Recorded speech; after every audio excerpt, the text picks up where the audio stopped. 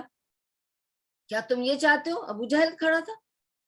کیا تم یہ چاہتے ہو کہ لوگ یہ کہیں کہ ابو طالب نے اپنے ٹرائب کو نیچے گرا دیا اپنے بھتیجے کے لیے؟ یہ کرو گے تم؟ جاتے جاتے تم ٹرائب کا نام ڈبانا چاہتے ہو؟ سیم بات. اس نے کہا کہ نہیں، اب تمہیں، کیونکہ لوگوں نے سن لیا ہے. ٹھیک ہے. ہوا یہ تھا، میں آپ کو بتاتی ہوں سٹوری اس طرح سے ہے کہ ہوا یہ تھا کہ جب وہ سن کر انہوں نے جب قرآن سنا تھا ولید المغیرہ نے، تو وہ یہ کہتے ہوئے نکلے وہاں سے کہ یہ انسان اور جن کا کلام نہیں ہے. بھائی نہیں نہیں نہیں، یہ انسان کا کلام جن کا کلام نہیں ہے، یہ کچھ اور چیز ہے، یہ کچھ اور چیز ہے. تو ان کو چھو لیا تھا قرآن کی ریسیٹیشن نے. اور وہ یہ کہتے ہوئے جب جا رہے تھے تو سب سن رہے تھے ان کی بات. اور وہ جب جنہوں نے سنی انہوں نے جا کے ابو جہل کو بلایا. لوگ پہنچے ابو جہل کے پاس اور کہا تم نے کچھ سنا؟ ولید المغیرہ قرآن سننے گیا تھا محمد کے پاس صلی اللہ علیہ وسلم، اور وہ یہ کہتا ہوا نکلا ہے وہاں سے، میں نے خود سنا. دوسرے نے کہا میں نے بھی سنا. تیسرے نے کہا میں نے بھی سنا. وہ یہ کہتا ہوا اپنے گھر گیا ہے. تو ابو جہل نے کہا رکو، میں جاتا ہوں، میں جا کے دیکھتا ہوں ولید المغیرہ کیا کر رہا ہے، کیا کہہ رہا ہے. اور وہ پہنچا اور اس نے پوچھا ولید المغیرہ سے کہ میں کیا سن رہا ہوں، تم گئے تھے یہ سن کر آئے، ہم نے تمہیں اس لیے بھیجا تھا کہ تاکہ تم اس کے ساتھ کمپیٹ کرو، تم یہ کیا کہہ رہے ہو؟ اب تمہیں اس کو بدلنا پڑے گا، کیونکہ now you've spread a rumor in this town that this is not a jinn کلام اور an انسان کلام، it is something superior. اب اس کو بدلنا پڑے گا. سو اب کیا کرنا ہے تمہیں؟ کہنا ہے تم ایسے کرو. اب اس کو سکھا رہے ہیں، سجیسٹ کر رہے ہیں ابو جہل، کہہ رہے ہیں تم ایسے کرو کہ تم ان کو مجنون بلا لو. تو انہوں نے کہا نہیں نہیں، میں مجنون نہیں بلا سکتا نا محمد کو، کیونکہ سب جانتے ہیں کہ وہ مجنون نہیں ہے، سب جانتے ہیں کہ he's been a sane person in the community. میں کیسے بولوں وہ مجنون ہے؟ تو میں ایسے نہیں بول سکتا. تو انہوں نے کہا اچھا ایسے کرو، کیونکہ وہ بہت میسمرائزنگ کلام پڑھتا ہے، تم کہہ دو کہ وہ جادوگر ہے. اس پہ سے اس نے کہا ولید نے کہ نہیں نہیں، میں ایسے کیسے کہہ دوں وہ جادوگر ہے؟ سب کو پتا ہے کہ محمد کو جادو کرنا نہیں آتا، کبھی اس نے پہلے جادو نہیں کیا اور نہ ہی وہ کہیں جادو کرتا پھرتا ہے. تو کچھ کلام پڑھ رہا ہے اور وہ تو کسی کے اوپر جادو نہیں کر رہا. میں ایسی بات نہیں کر سکتا. دیکھیں وہ سردار ہے، he has to be careful what he will say. He cannot just take any suggestion and say it because then he is responsible for what he is saying. اس کو بھی کوئی sane reason بتانی ہے to reject محمد صلی اللہ علیہ وسلم. اس نے کہا نہیں، میں ان کو مجنون بھی نہیں کہہ سکتا، میں ان کو ساحر بھی نہیں کہہ سکتا. اچھا تم ایسے کرو کہ تم یہ کہہ دو کہ اس پر کسی کا جادو کا اثر ہے اور اس کے پاس شیطان آتا ہے. تب بھی ولید نے سوچ کر کہا نہیں نہیں، کیونکہ اگر اس پر جادو ہو تو باقی ٹائم جو ہے وہ جو سین رہتا ہے اور اچھی باتیں کرتا ہے وہ کیسے کرتا ہے؟ جن پر جادو ہو جاتا ہے، جو جادو میں ملوث ہو جاتے ہیں، وہ اس طرح سے تھوڑی ہوتا ہے، پھر ان کے اوپر اثر دکھائی دیتا ہے. تو یہ تو صرف پڑھ رہا ہے نا، اور وہ بھی پوئٹری پڑھ رہا ہے نا، اور اچھی باتیں کر رہا ہے نا، تو ہم کیسے کہہ دیں کہ اس کے اوپر جادو ہے؟ تو میں یہ بھی نہیں کہہ سکتا. اس نے کہا اچھا تب تم ایسے کرو کہ کہو کہ یہ اس کو ہیلوسینیشنز آ رہے ہیں، یہ ڈیلیوڈڈ ہے، اس کو کوئی ذہنی بیماری ہے. تو اس نے کہا نہیں نہیں، پورا وقت وہ سین کام کر رہا ہے، میں سے کیسے کہہ دوں کہ اس کو ذہنی بیماری ہے؟ تو کہا اچھا ایسا تو کہہ دو نا تم کہ وہ جھوٹا ہے، جھوٹ بول رہا ہے. اس پر سے ولید المغیرہ نے کیا جواب دیا ابو جہل کو؟ یا ابا جہل، تم جانتے ہو یار وہ تمہارا رشتہ دار ہے اور تم اچھی طرح سے جانتے ہو اس نے کبھی جھوٹ نہیں بولا. آج تک اس کو صادق اور امین کے القاب دے چکے ہیں لوگ. میں کہاں سے سب کے سامنے کھڑے ہو کے کہوں گا وہ جھوٹا ہے؟ کیا ثبوت دوں گا کہ اس نے کیا جھوٹ بولا ہے؟ میں نہیں بول سکتا. تو اس نے کہا کہ اچھا ٹھیک ہے، تم یہ کہہ دو کہ وہ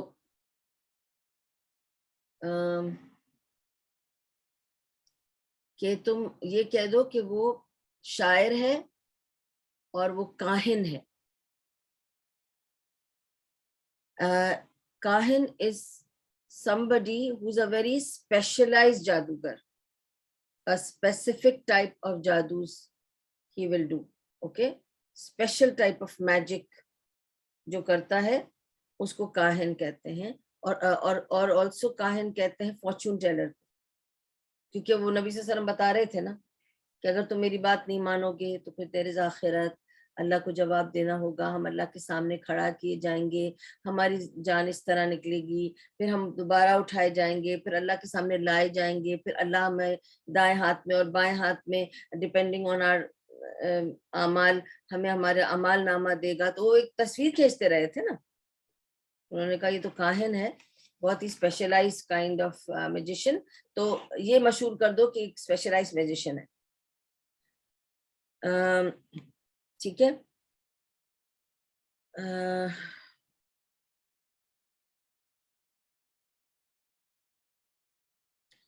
تو ولید المغیرہ نے کہا کہ ٹھیک ہے یہ کرتا ہوں میں۔ تو جب وہ باہر نکلا، لوگوں نے اس کو پوچھا کہ پھر آپ کی کیا رائے ہے، ہم نے سنا آپ نے کہا کہ یہ نہ انسان کا کلام ہے اور نہ جن کا کلام ہے، تو آپ کیا کہنا چاہتے ہیں اس کے بارے میں؟ تو اس نے فوراً کہا کہ نہیں، یہ بہت اسپیشلائز میجک ہے، الگ قسم کا میجک ہے، اور یہ جو ہے نا تھوڑا سا پاگل ہو چکا ہے میجک کی وجہ سے، اس لیے اس طرح کی باتیں کرتا ہے۔ تو یہ جو باتیں نکل رہی ہیں نا، یہ اس میجک کی وجہ سے نکل رہی ہیں، اور وہ کاہن بھی ہے، فارچون ٹیلر ہے، اس لیے وہ آپ کو اگلی پچھلی باتیں بتاتا ہے۔ تو he is got a specialise magic and is a کاہن اور فارچون ٹیلر، اور اس طرح سے اس کے بارے میں بولنے لگ گئے۔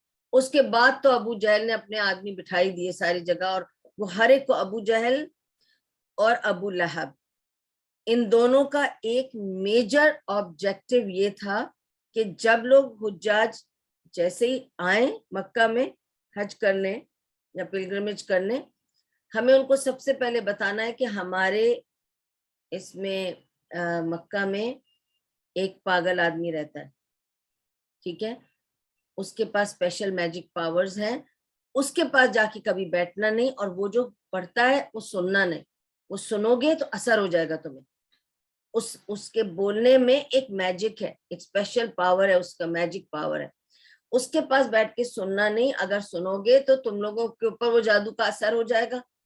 تو جو بلک لوگ تھے وہ ان سے بچ کے ہٹ کے چلتے تھے کہ اچھا یہ وہی آدمی جس کے بارے میں ابو لہب اور ابو جہل نے بتایا کہ اس کے پاس نہیں بیٹھنا، یہ کچھ پڑھ رہا ہے، اس کا جادو ہمیں اثر ہو جائے گا، ٹھیک ہے۔ ان میں ایک آدمی تھا، وہ ڈاکٹر تھا، تو اس نے کہا ارے آپ لوگوں کے درمیان کوئی ایسا آدمی ہے جس کو ایسے پرابلم ہے، پاگل ہے، اس کو مینٹل پرابلم ہے، اس کو ایسے سنائی دیتا ہے اور ایسے ایسے کچھ پڑھتا ہے، اور تو میں تو ڈاکٹر ہوں، میں علاج کر دوں گا اس کا، مجھے بتا دے کہاں ہے وہ، میں خود علاج کر دوں گا اس کا۔ تو وہ جاتا ہے اور نبی صلی اللہ علیہ وسلم کے پاس جا کے کہنے لگتا ہے کہ آپ کو کیا پرابلم ہے، کیا پریشانی ہے، اور مجھے بتائیں کہ آپ کو کیا مسئلہ ہے۔ تو وہ بتاتے ہیں کہ نبی صلی اللہ علیہ وسلم پہلے سنتے ہیں کہ وہ کیا بول رہا ہے۔ وہ کہتا ہے کہ ہم نے سنا ہے کہ آپ کو کچھ پریشانی ہے اور آپ کچھ پڑھتے ہیں اور آپ کو کچھ دکھائی دیتا ہے، آپ کو بیلز ویلز سنائی دیتے ہیں، ہم نے ایسے سنا ہے، بتا دو کیا کیا ہے، میں تمہارا علاج کر دوں گا۔ تو نبی صلی اللہ علیہ وسلم اس کو کہتے ہیں بیٹھو، اور پھر کیا سناتے ہیں، نحمدہ ونستعینہ ونستغفرہ ونعوذ باللہ من شرور انفسنا ومن سیئات اعمالنا من یہدہ اللہ فلا مضل لہ ومن یضلل فلا ہادی لہ واشہد ان لا الہ الا اللہ واشہد ان محمدا عبدہ ورسولہ۔ خطبہ حاجہ جو میں ہر درس سے پہلے پڑھتی ہوں، ہر خطبے سے پہلے پڑھا جاتا ہے، ہر بات سے پہلے یہ پڑھا جاتا ہے، یہ ہے خطبہ حاجہ۔ بس اتنا سا انہوں نے پڑھا، اور اس ڈاکٹر نے بات سنتے ہی بیٹھ گیا، ایک ایک لفظ پہ غور کیا۔ اگر آپ اس کے معنی سمجھیں تو آپ کو میں پہلے یہ خطبہ حاجہ سمجھا چکی ہوں، ٹھیک ہے، کہ جس کو اللہ ہدایت دینا چاہے اسے کوئی گمراہ نہیں کر سکتا، اور جس کے لیے اللہ نے گمراہی لکھ دی اسے کوئی ہدایت نہیں دے سکتا۔ تو سارا سن کر یہ کلام، صرف اتنا ہی خطبہ حاجہ سنا اس نے، اور وہ بیٹھ گیا اور کہا تم کون ہو؟ نبی صلی اللہ علیہ وسلم نے فرمایا کہ میں نبی ہوں۔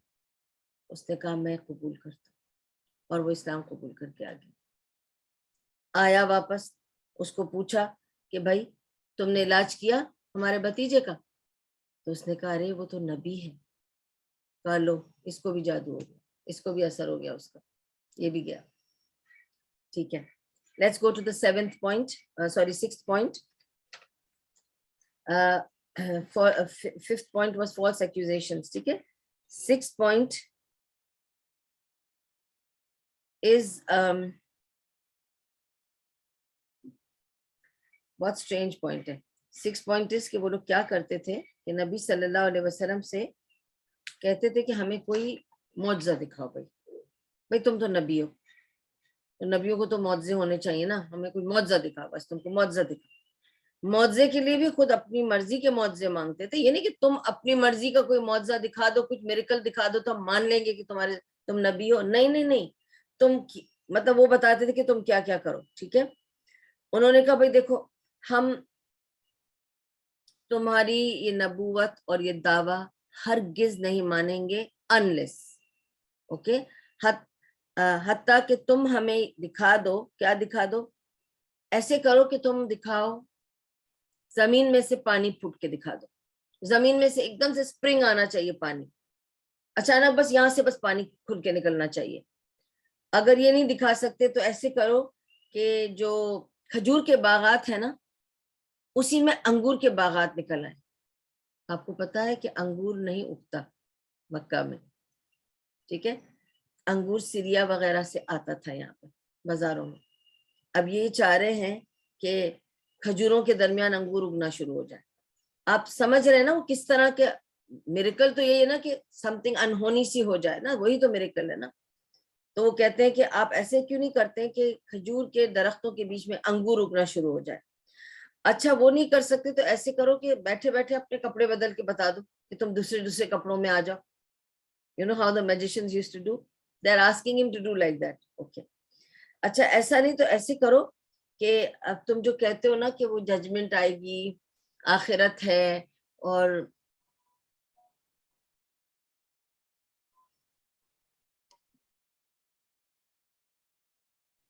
تو آپ کو پتا ہے نا کہ وہ کہتے تھے کہ آپ کہتے ہیں کہ اوپر سے کوئی قیامت آئے گی اور آسمان پھٹ جائے گا اور زمین لپٹ جائے گی. ایسی آسمان پھاڑ کے دکھاؤ, ایسی کھول کے دکھاؤ, ہمیں چیر کے دکھاؤ اوپر کیا ہے, ہم دیکھیں کہ آسمان پھٹ سکتا ہے کہ نہیں. ایسا کوئی میریکل بتاؤ. پھر اس کے بعد یہ بھی بولتے تھے کہ ایسے کرو تم کہتے ہو نا کہ تمہارے پاس جبریل علیہ السلام اوپر سے آسمان پہ سے آتے ہیں, اوپر 7 ہیون ہے نا, تم بتاتے ہو نا کہ جبریل علیہ السلام آتے ہیں اوپر سے, بلا لو ان کو. اور دوسرے بھی تو انہوں نے بتایا نا اینجلز کے نام, ان سب ملائکہ کو کہو نا کہ ہم سے ملے. اچھا ایسے کرو ان سے کہو کہ ہمارے سامنے آسمان سے اترے, ہم دیکھنا چاہتے ہو کیسے اترتے ہیں. اور اللہ تعالیٰ کو بھی بول دو نا, تمہارا ایک اللہ جو ہے, ایک اللہ وہاں پہ بیٹھا ہے نا, اس کو بھی بولو ساتھ آ جائے, وہ بھی آ جائے ہم سے ملنے. اپنے اللہ سے کہو کہ جب وہ اینجلز کو بھیجتا ہے نا نیچے, ایک بار وہ بھی ساتھ میں آ جائے, مجھ سے بھی مل لیں گے. پھر انہوں نے کہا کہ اچھا ایسے کرو, دیکھو اب تمہیں اتنی چوائسز دے رہے ہیں, کچھ تو اس میں سے کر کے دکھائی دو. اچھا ایسے کرو, جو صفا کی پہاڑی ہے نا اس کو پوری سونے کی پہاڑی بنا دو. یہ پہاڑی مٹی کی نہ رہے, یہ پوری پہاڑی سونے کی پہاڑی بن جائے. گریڈ بھی تو تھی نا دل میں. اچھا اگر تم اس کو نہیں سونے کی پہاڑی بنا سکتے ہو, تم ایسے کرو کہ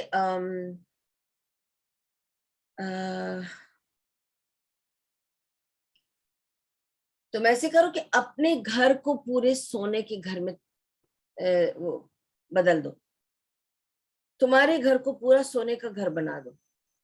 اچھا ایسے کرو, تم کہتے ہو کہ یہ کتاب تم پر نازل ہوتی ہے اور یہ کتاب مبین ہے, تو تم ایسے کرو کہ یہ کتاب ہمارے سامنے اترتی ہوئی دکھا دو کہ بس آسمان کھل رہا ہے اور کتاب نیچے آ رہی ہے. ہاں ہم دیکھنا چاہتے ہیں کہ کیسے آتی ہے. اچھا اور پھر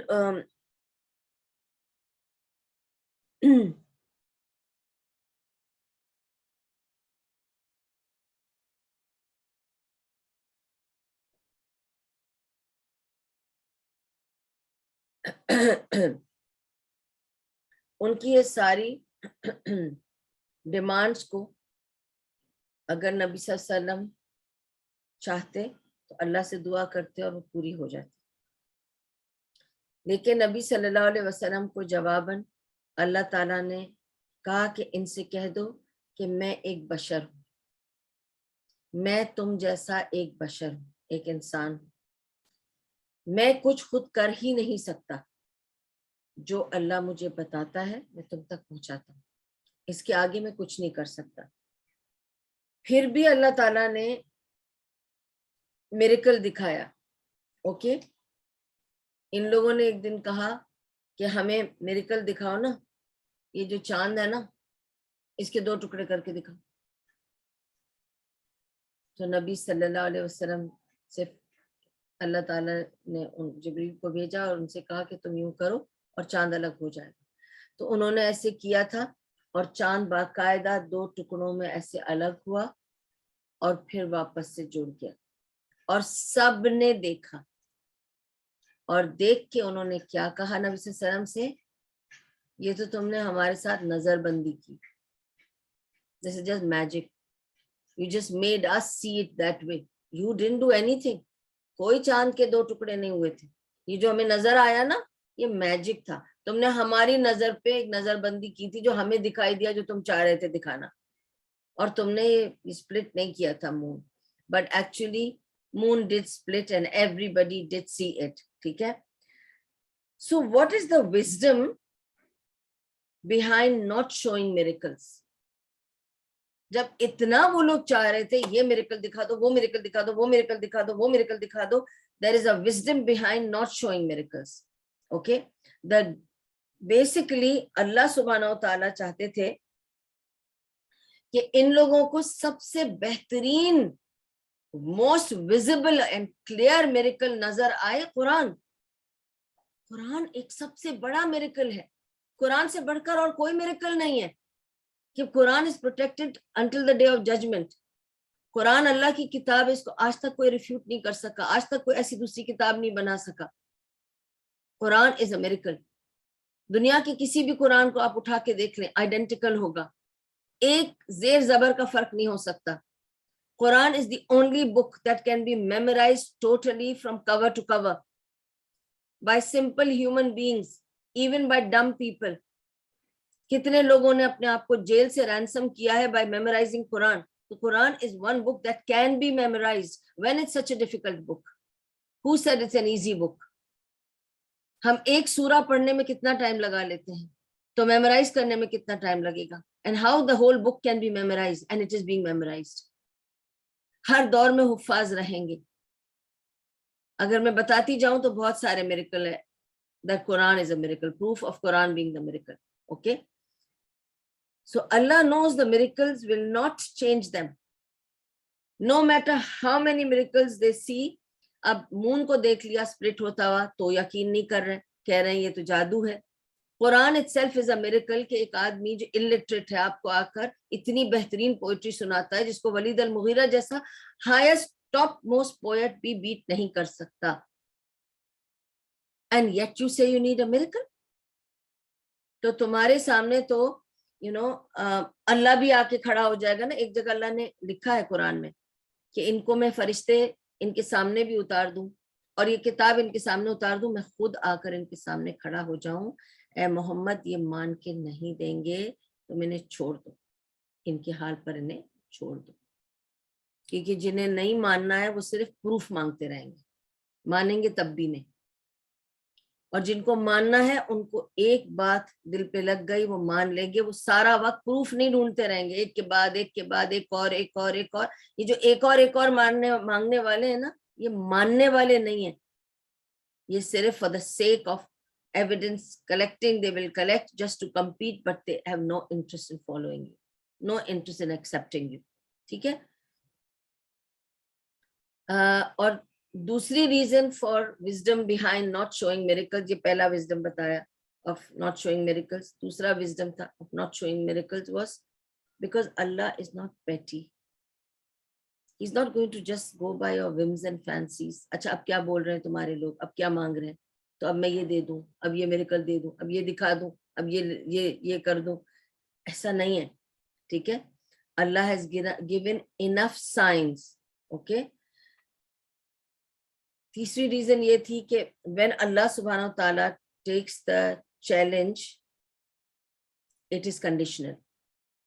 یاد رکھیں, if Allah subhanahu wa ta'ala, you're challenging Allah subhanahu wa ta'ala, کیا آپ یہ کر کے دکھا سکتے ہیں, آپ کیا وہ کر کے دکھا سکتے ہیں. پچھلی قوموں میں کیا ہوا, شعیب علیہ السلام سے کہا نا, یہ تم ایسے کر سکتے ہو کہ جو پہاڑی ہے اس پہاڑی میں سے اونٹنی نکلے, اور اونٹنی ہو, اونٹ نہ ہو, اور اونٹنی پریگننٹ ہو, اباؤٹ ٹو ڈیلیور جیسی. اب آپ سوچیں کتنا اسپیسیفک ڈیمانڈ ہے یہ. پہاڑ کے اندر سے نکلے, بیچوں بیچ میں سے, وہ بھی اونٹ نہ ہو, اونٹنی ہو, اور اونٹنی بھی کیسی ہو, پریگننٹ ہو. یعنی حد ہے کہ نہیں ہے. اینڈ اس کے باوجود انہوں نے, ان کے نبی نے دعا کی اور ایسی اونٹنی پہاڑ کے بیچ میں سے نکلی. لیکن کنڈیشنل تھا یہ. جب اللہ takes the challenge of the نبی, کے نبی کو یہ چیلنج دیا گیا ہے کہ اللہ کو چیلنج کر رہے ہیں, اس کی اتھارٹی کو چیلنج کر رہے ہیں, اس کے میریکلز کو چیلنج کر رہے ہیں, تو اللہ میریکل دکھا سکتا ہے, لیکن کنڈیشنل ہوتا ہے. Every miracle when Allah takes it as a condition, as a challenge, it's conditional. کیا کنڈیشن ہوتی ہے؟ اللہ تعالیٰ کی کنڈیشن یہ ہوتی ہے کہ اگر میں نے یہ میریکل دکھا دیا, اس کے بعد نہ کرنے کی چانس ختم, بیکاز اب آپ نے میریکل اپنی آنکھوں سے دیکھ لیا ہے. آپ نے میریکل مانگا, میں نے دکھایا. اب اگر آپ ریفیوز کرو گے تو پھر قہر آئے گا اللہ کے پاس سے, پھر عذاب آئے گا, پھر تم مٹا دیے جاؤ گے, پھر تم بربادی پہ آ جاؤ گے, پھر میں تم کو پیرش کر دوں گا جیسے میں نے پچھلی نسلوں کو کیا. تو تم سوچ لو. تو اس وقت بھی اللہ سبحانہ و تعالیٰ نے نبی صلی اللہ علیہ وسلم کو یہی کہا, تمہارے لوگ تم سے چیلنج کر کے تم سے کہتے ہیں کہ میریکلز دکھاؤ, میں یہ سارے میریکلز جو انہوں نے مانگے ہیں میں دکھانے کو تیار ہوں. میں تمہیں اس کی پاورز دے سکتا ہوں, اور میں یہ سارے میریکلز تمہیں پرفارم کرنے دے سکتا ہوں, تمہیں حکم دے سکتا ہوں کہ جاؤ ان کو بلاؤ اور یہ میریکلز دکھا دو. میں تمہیں وہ پاورز دے سکتا ہوں, مگر ایک کنڈیشن ہے. After this, don't ask me to forgive your people if they don't accept you. Then I will perish all of them. Or you have a choice. کہ ان کو کہہ دو کہ تم ایک بنی بشر ہو, تم صرف اللہ کے حکم کی پیروی کرتے ہو, تم اپنی طرف سے معجزے نہیں دکھا سکتے. اگر یہ آپشن لوگے تو شاید کہ ان میں سے کچھ لوگوں کو بعد میں ہدایت آ جائے اور یہ اسلام کو اور تم کو قبول کر لیں. ورنہ میں میریکل دکھاؤں گا اور قبول نہیں کیا تو سب کو میں نیست و نابود کر دوں گا. تو نبی صلی اللہ علیہ وسلم opted the second option کہ چھوڑ دیں, میریکل نہیں دکھاتے ہیں ان کو آہستہ آہستہ لائن پہ آنے دیں, ہو سکتا ہے ان میں سے لوگ ایکسیپٹ کریں اسلام اور واپس آ جائیں اس طرف. تو انہوں نے اس وجہ سے this was another wisdom why the miracles were not shown.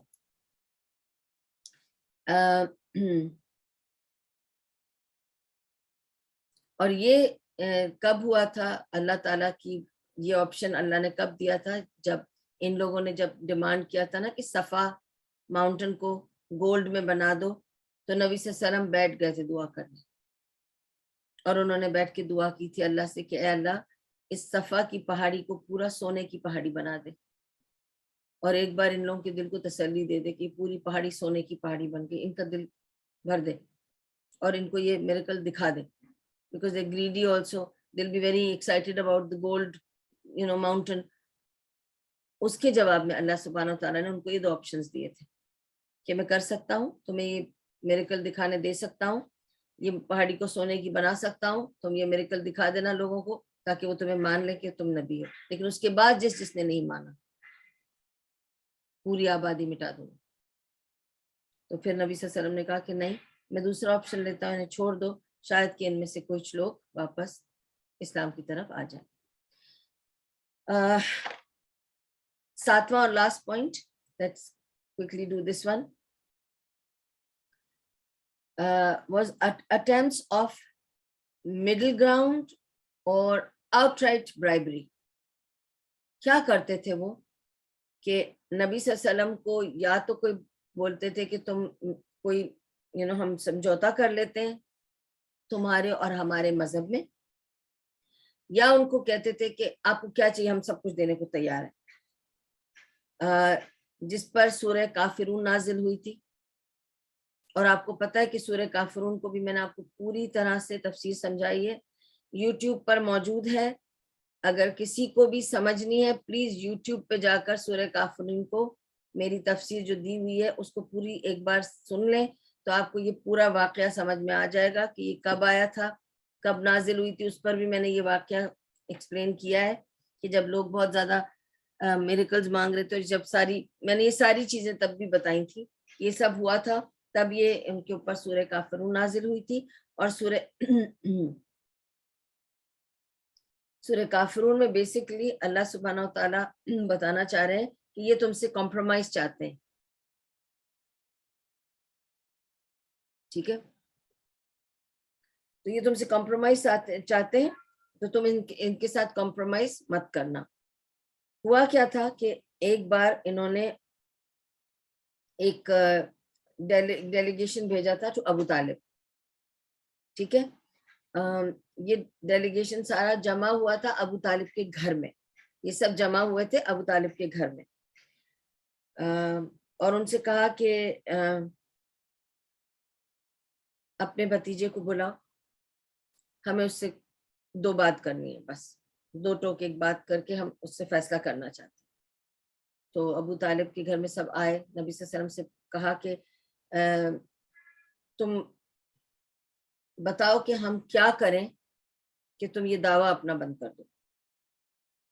تو اس نے کہا کہ نبی صلی اللہ علیہ وسلم نے بات سن کے کہا کہ ایسے اگر آپ انہوں نے کہا کہ تم بتا دو کہ تمہیں کیا چاہیے، جو تم کہو گے ہم تمہاری بات سننے کو یا تمہارے ساتھ سمجھوتا کرنے کو تیار ہیں کہ تم یہ دعویٰ بند کر دو، یہ جو بھی تم پڑھتے پھرتے ہو اور جو بھی تم کر رہے ہو نا بس اس کو بند کر دو. نبی صلی اللہ علیہ وسلم نے فرمایا کہ اگر مجھے تم لوگ ایک سٹیٹمنٹ دے دو تو میں چپ ہو جاؤں گا، پھر میں نہیں بولوں گا کچھ بھی. مجھے صرف وہ ایک سٹیٹمنٹ دے دو، ایک سٹیٹمنٹ پر میں سب کچھ چھوڑ دوں گا، میں تم لوگوں سے کے پیچھے نہیں پڑوں گا. انہوں نے کہا ارے بھتیجے ایک سٹیٹمنٹ کیا، تم 10 سٹیٹمنٹ لے لو یار، مگر بند کر دو یہ کام، بس کسی طرح یہ کام بند کر دو. ہم سے 10 سٹیٹمنٹ لے لو، تم بولو کیا چاہیے، تم بول دو ہم دے دیں گے. نبی صلی اللہ علیہ وسلم نے کیا فرمایا؟ انہوں نے فرمایا مجھے تو صرف ایک سٹیٹمنٹ چاہیے، اشہد ان لا الہ الا اللہ، بس تم اتنا کہہ دو میں چلا جاؤں گا چپ کر کے. انہوں نے کہا یہ نہیں ہو سکتا. اچھا ایسے کرتے ہیں، سمجھوتا کر لیتے ہیں، ٹھیک ہے، تم چاہتے ہو نا ہم تمہارے ایک رب کو مانے، چلو ٹھیک ہے، ایسے کرتے ہیں کہ ایک ہفتہ ہم تمہارے رب کو مانیں گے، پورا ہفتہ جیسے تم کہو گے ہم وہ کریں گے. اس کے اگلے ہفتے تم ہمارے جو معبود ہیں ان کو مانو گے، جیسے ہم کرتے ہیں تم ہمارے حساب سے چلو گے. اس طرح سے تم بھی خوش ہم بھی خوش، تمہارا خدا بھی خوش ہمارے خدا بھی خوش. دس واز دا ڈیل جس پر سے اللہ سبحانہ تعالیٰ نے سورہ کافرون نازل کی تھی. کہہ دو ان سے قل یا ایھا الکافرون، کہہ دو ان کافروں سے لا اعبد ما تعبدون، میں نہیں عبادت کرتا جن کی تم عبادت کرتے ہو، ولا انتم عابدون ما اعبد، اور جن کو تم مانتے ہو میں ان کو نہیں مانتا، اور جن کو میں مانتا ہوں ان کو تم نہیں مانتے. لکم دینکم ولی دین، تمہارے پاس تمہارا دین میرے پاس میرا دین. اس کو ہم مکس نہیں کر سکتے. یہ جو لوگ سمجھتے ہیں نا کہ بہت سمجھوتا کر کے 2 دین ملا کے رہ سکتے ہیں، تھوڑا تھوڑا یہ تھوڑا تھوڑا وہ، ایسا نہیں ہوتا ہے. قرآن میں لکھا ہے ایسا نہیں ہو سکتا. سورہ حج میں اللہ سبحانہ و تعالیٰ کہتا ہے یا پورے کے پورے دین کے اندر آ جاؤ اور get out. Allah doesn't want people who are on the border line. ایک پیر اسلام میں ایک پیر اسلام کے باہر, ایسا نہیں چلے گا. اس کو ریجیکٹ کیا اللہ تعالیٰ نے, اس کو ایکسیپٹ نہیں کیا اللہ تعالیٰ نے. یا تم پورے اسلام میں آ جاؤ یا پورے اسلام سے باہر چلے جاؤ. You can't just go on playing with this, toying between on a borderline. میں تھوڑا تھوڑا مسلم ہوں, میں تھوڑا تھوڑا کرسچن ہوں, میں تھوڑا تھوڑا فلانا ہوں ڈھمکا, ایسے نہیں ہو سکتا. ٹھیک ہے.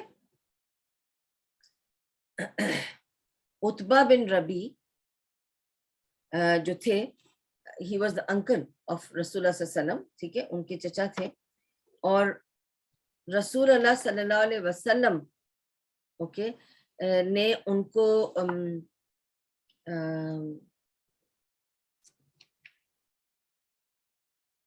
ان کی تعریف کی تھی. رسول اللہ صلی اللہ علیہ وسلم نے عتبہ بن ربیہ was from the obviously the enemy tribe, اور ان کی تعریف کی تھی نبی صلی اللہ علیہ وسلم نے. کب کی تھی؟ غزوہ بدر میں. پتہ ہے غزوہ بدر میں جب آرمی ایک دوسرے کے سامنے آ گئی نا, نبی صلی اللہ علیہ وسلم کی آرمی یہاں تعینات تھی, 313 لوگ تھے وہ یہاں پہ ایک ساتھ کھڑے تھے, اور یہ 1000 کی جو ان کی سولجرز تھے وہ یہاں پہ تعینات تھی. اور اتنا فاصلہ تھا کہ ایک دوسرے مطلب وہ لوگ کیا بات کر رہے ہیں نہیں سنائی دے رہا تھا. اگر آپ ریگستان میں اتنے ڈسٹینس پہ کھڑے ہوں کہ آپ کو نظر آئے کہ لوگ کھڑے ہیں سامنے آپ کے اور آپ اس طرف کھڑے ہیں, تو آپ کو سنائی تھوڑی دے گا وہ لوگ کیا بات کر رہے ہیں آپس میں. اور وہ عتبہ بن ربیہ نے ایک ریڈ سا کلوک پہنا ہوا تھا, اور وہ سارے لوگ یوں فوج کھڑی ہے تو وہ فوج کے سامنے ٹہل رہے تھے گھوڑے پر, وہ کبھی گھوڑے پہ ادھر جا رہے ہیں کبھی گھوڑے پہ ادھر جا رہے ہیں, بے چین سے پھر رہے تھے, اور زور زور سے ان کو کچھ بولے جا رہے تھے, زور زور سے ان کو انسٹرکشن دے رہے تھے اپنی فوج کو. he was going on instructing from this end to that end, کیونکہ 1000 لوگ تھے نا.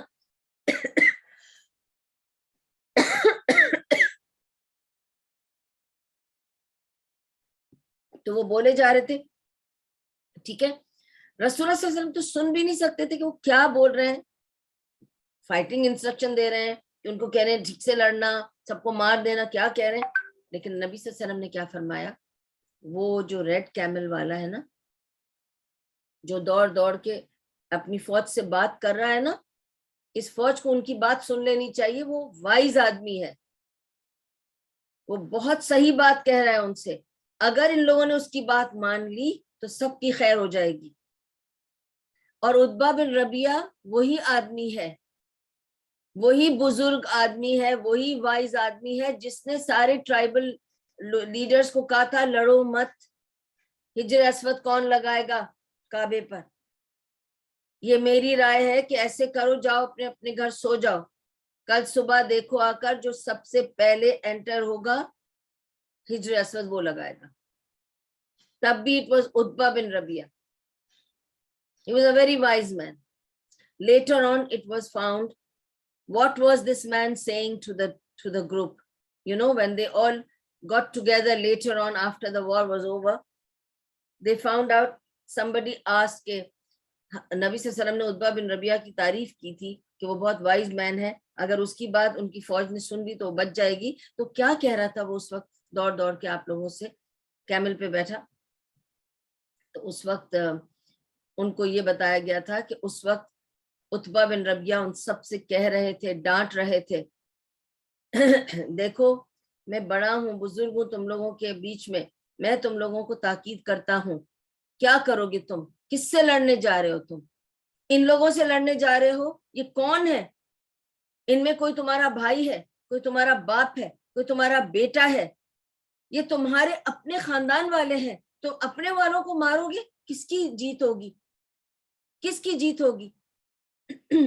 اسی طرح انہوں نے کہا تھا کس کی جیت ہوگی, باپ بیٹے کو مارے گا, بیٹا باپ کو مارے گا, کس کی جیت ہوگی. آپ کو پتا ہے کہ ابو بکر صدیق اس طرف تھے اور ان کا بیٹا اس طرف تھا غزوہ بدر میں, جس کے لیے کہا تھا ابو بکر صدیق کو ان کے بیٹے نے کہا تھا نا کہ بابا اچھا ہوا کہ میں آپ کے مقابل نہیں آیا غزوہ بدر میں, ورنہ میں آپ کو مار نہیں پاتا. تو ابو بکر صدیق نے کیا جواب دیا تھا, ابو بکر صدیق رضی اللہ عنہ نے اپنے بیٹے کو یہ جواب دیا تھا کہ اچھا ہوا تم میرے سامنے نہیں آئے، ورنہ میں تمہیں چھوڑتا کبھی نہیں، میں تو تمہیں مار دیتا، تم تو بچ گئے جو میرے سامنے نہیں آئے۔ یہ تھا باپ اور بیٹے والی جنگ ہو رہی تھی۔ تو عتبہ بن ربیعہ اپنی فوج کو سمجھا رہے تھے کہ دیکھو تم اپنے والوں کو مارنے جا رہے ہو، اپنے خاندان کو مار رہے ہو، باپ بیٹے کو مار رہا ہوگا، بھائی بھائی کو مار رہا ہوگا، مت کرو یہ جنگ، کس کی جیت ہونے والی ہے اس میں؟ لیکن ابو جہل وہ آگے آیا، اس نے عتبہ کو کہا تم بھائی سائڈ میں ہو جاؤ، میں جو کہوں گا وہی ہوگا، ٹھیک ہے، اور لڑائی ہوگی۔ تو اس طرح سے لڑائی ہوئی تھی غزوہ بدر میں۔ اور just to let you know as a footnote کہ اسی غزوہ بدر میں عتبہ بن ربیعہ اور اس کے بیٹے سب مارے گئے تھے اسی غزوہ بدر میں۔ اچھا سوری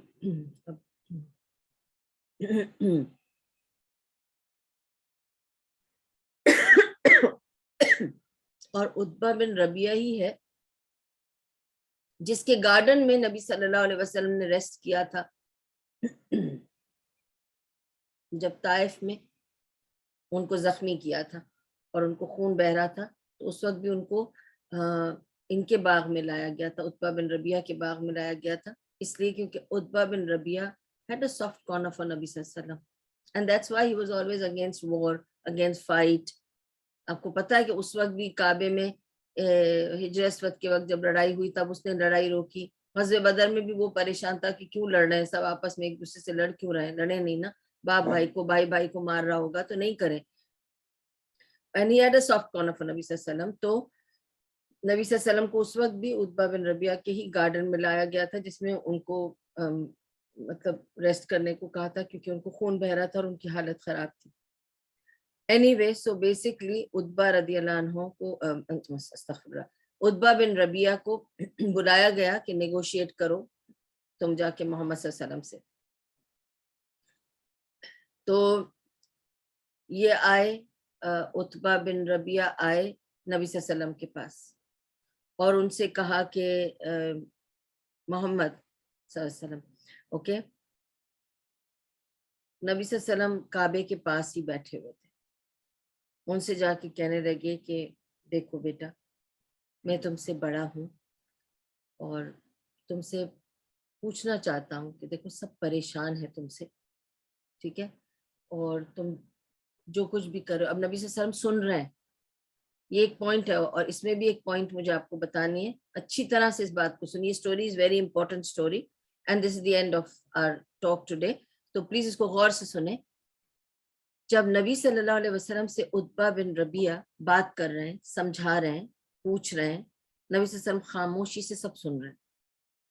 انہوں نے کہا عتبہ بن ربیعہ نے، دیکھو بیٹا تم سے سب پریشان ہیں، کوئی تم کو ایکسیپٹ کرنا نہیں چاہ رہا ہے، اور تم نے دیکھو بانٹ دیا ہے پورے قبیلوں کو، کچھ تمہارے کو فالو کر رہے ہیں، کچھ تمہیں فالو نہیں کر رہے ہیں، تو جو تمہیں نہیں فالو کر رہے ہیں وہ ایک گروپ بن گیا ہے جو تمہیں مارنا چاہتے ہیں اور تم کو ہٹانا چاہتے ہیں، اور ایک گروپ ہے جو تمہیں فالو کرتا ہے، وہ لوگ بھی شدت پکڑ رہے ہیں اور آپس میں ایک دوسرے کے دشمن بن رہے ہیں، تو دیکھو تم ہمیں بتاؤ تم چاہتے کیا ہو؟ اگر تو دیکھو نا تم چاہتے ہو کہ اگر تم مال دولت چاہتے ہو اس کے لیے کر رہے ہو تو واللہ تم صرف ایک دفعہ کہہ دو کہ تمہیں مال چاہیے، ہم سارے ٹرائبل لیڈرز اکٹھے ہو کر اتنا تمہارے لیے مال جمع کر کے تمہارے ہاتھ میں رکھ دیں گے کہ تم اس دنیا کے سب سے امیر آدمی بن جاؤ گے، اس جگہ کے جو بھی قبیلوں کے، ہمارے اس ایریا کے، ریجن کے سب سے امیر آدمی بن جاؤ گے، تم صرف حکم کر دو کہ یہ تم چاہ رہے ہو، اگر تمہیں دولت مال چاہیے ہم تمہیں مالدار بنا دیں، ایسا مالدار تمہارے سے بڑھ کے کوئی مالدار نہیں ہوگا۔ اگر تم پاور اور اتھارٹی چاہتے ہو، تم چاہتے ہو کہ تمہیں اتھارٹی مل جائے، پاور مل جائے، اس لیے تم اپنے آپ کو نبی کہلا رہے ہو، because you are looking for ruling people, اور پاور اور اتھارٹی چاہتے ہو، تو تم صرف حکم کر دو۔ اب تک اس حجاز میں کسی نے بادشاہت نہیں کی ہے، لیکن ہم تمہیں بادشاہ بنا دیں گے. تمہیں صرف رولر نہیں بنائیں گے, تمہیں صرف governor, minister, president, prime minister نہیں بنائیں گے, ہم تو تمہیں بادشاہ بنا دیں گے. تمہیں بادشاہ بنائیں گے اور ہم سب تمہارے انڈر آ جائیں گے کہ تم رول کرو. ٹھیک ہے, اگر تم کو پاور اور اتھارٹی چاہیے, ہم تمہیں فل پاور اور اتھارٹی دینے کو تیار ہیں. اور اگر تم کو عورت میں انٹرسٹ ہے, اگر تم یہ سب کر رہے ہو تاکہ تم کو عورتیں مل جائیں, تو تم حکم کر دو. ساری عورتیں تمہارے سامنے حاضر ہیں, تم بس بتا دو کہ کس عورت کو تمہیں کتنی عورتیں, کون کون سی عورتیں چاہیے, کیونکہ اس زمانے میں تو ایک شادی تو ہوتی نہیں تھی, ڈھیروں شادیاں ہوتی تھی. ٹھیک ہے, تم بتا دو کہ تمہیں کتنی عورتیں چاہیے, کون کون سی عورتیں چاہیے, تم صرف مارک کر کے دے دو, ہم ساری عورتوں کو تمہارے لیے حاضر کر دیں گے. بٹ ہمارے ان بتوں کو, بت پوجا کو, ہماری ان چیزوں کو چھوڑ دو.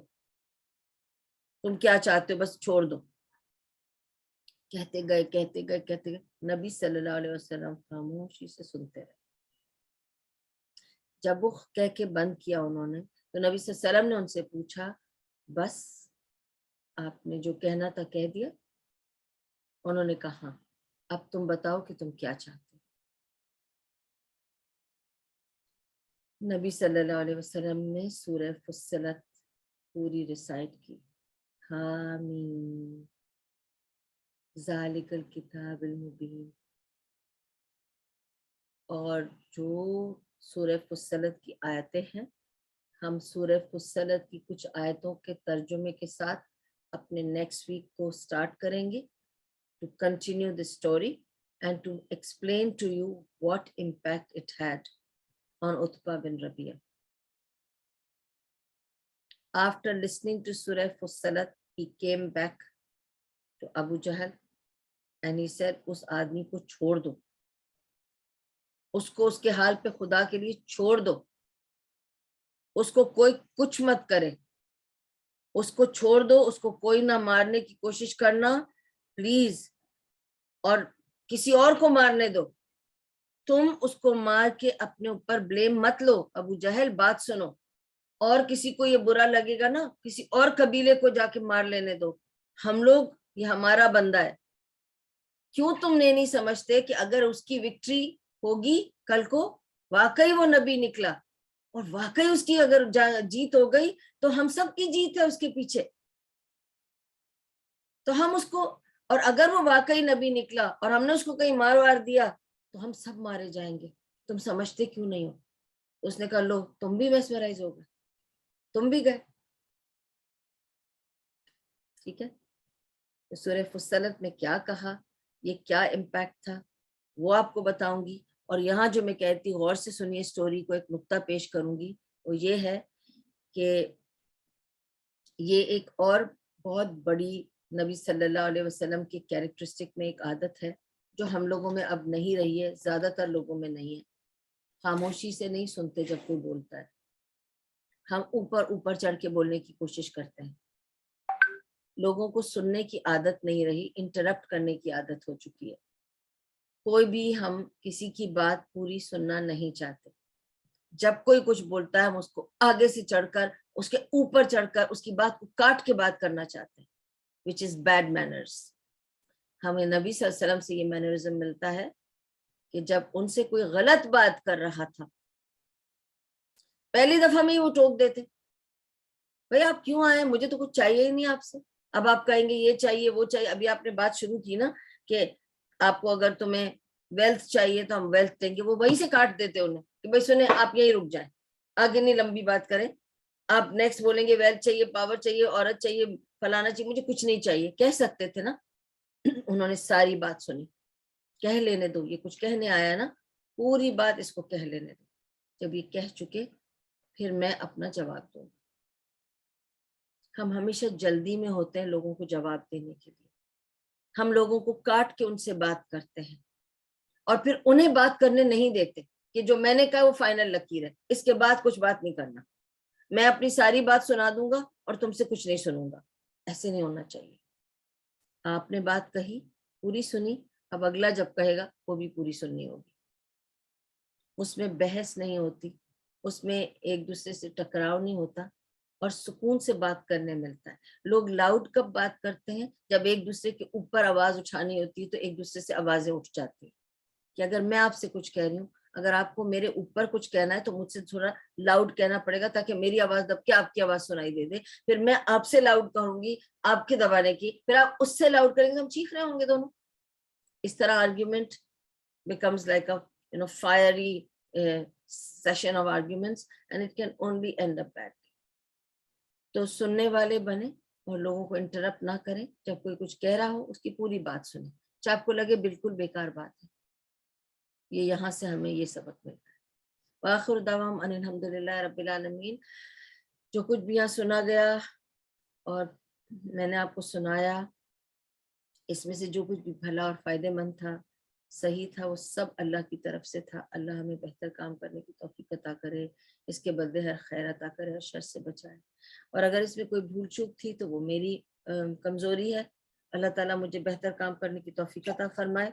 یا شیطان کا فتنہ ہے، اللہ ہمیں شیطان کے فتنے سے دور رکھے.